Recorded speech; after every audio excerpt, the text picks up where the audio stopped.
In this video, I'm going to show you how to make a Reese bass from scratch using FL Studio. It's going to sound like this.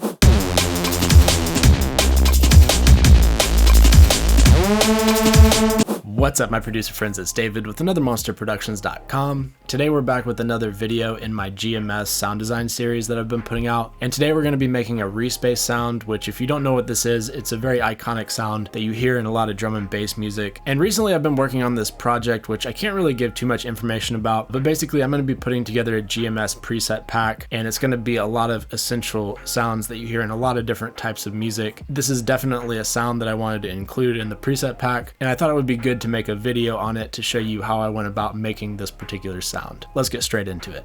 Alright, so the first thing that we want to do when we have our GMS loaded up here is go to where it says bank. Let's click this, go down to user, and go to default. And this is just going to get us a clean slate here. So by default, we have our sawtooth playing out of oscillator 1 already. And let's just bring the pitch down 12 semitones, which is an octave. So it should sound like this. So we have a nice fat saw sound right there. Let's move on to where it says unisono here and move the voices up 1. So now we have 2 voices. Should sound like this. And one of the characteristics of Reese bass is this sort of detuned, like out of tune sound. And so what we're gonna do is go down here where it says detune and just bring this up until we like it. So around 50% sounds pretty good, but let's bring it back. Let's try like 47%. 47% sounds pretty good to me. Now let's go ahead and click mono voice. So only one note can play at a time. And then we'll move down to our filter section and bring the cutoff down to, let's just bring it down to like 70% for now. And then move on to our envelope section. And right now our envelope is linked to the filter, as you can see right here. So we'll bring the amount up a little bit. Bring it up to about 60%. And then bring the attack up. So now we have this kind of filtered in sound, and all I'm doing here is just trying to give it a little bit of movement. You don't necessarily even have to do this step, so you could probably skip it, but let's go to about 40% with the attack, and then we can just bring the cutoff back up to like 90% or something. So it's not really doing a whole lot. Like I said, just kind of adding a little bit of movement. So the next step is to go to this slide effect. Let's click this to enable it, and then we'll bring it up to about 75%. And what this is going to do is give it this sort of portamento effect where it slides up and down to the notes. It's another sort of characteristic of this Reese bass sound that we're going for. So next I'm going to move on to our effects section here, and let's go ahead and click this phaser button and click glue to enable it. And then we can just move around this target to find where we like it.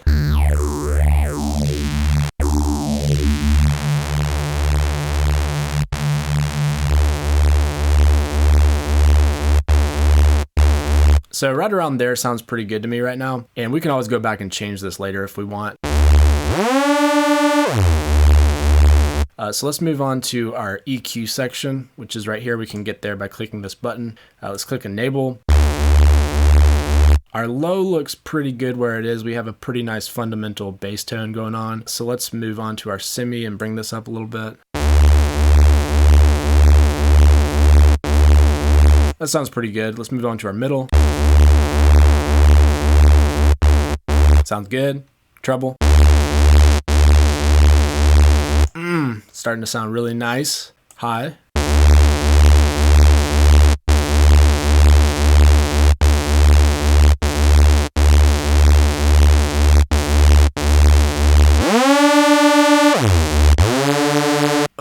That's a nice sounding Reese bass right there. So feel free to experiment with all of these parameters that I just kind of showed you to mess with. You know, have fun with this plugin, have fun with this sound, and hopefully you liked this video. If you did, be sure to hit the like button. Also, subscribe to the channel and hit the bell icon, because that's going to let you know anytime I release videos in the future. I am doing more GMS sound design videos, as well as other FL Studio and production related content. So keep an eye out for all that, and I'll see you in the next video.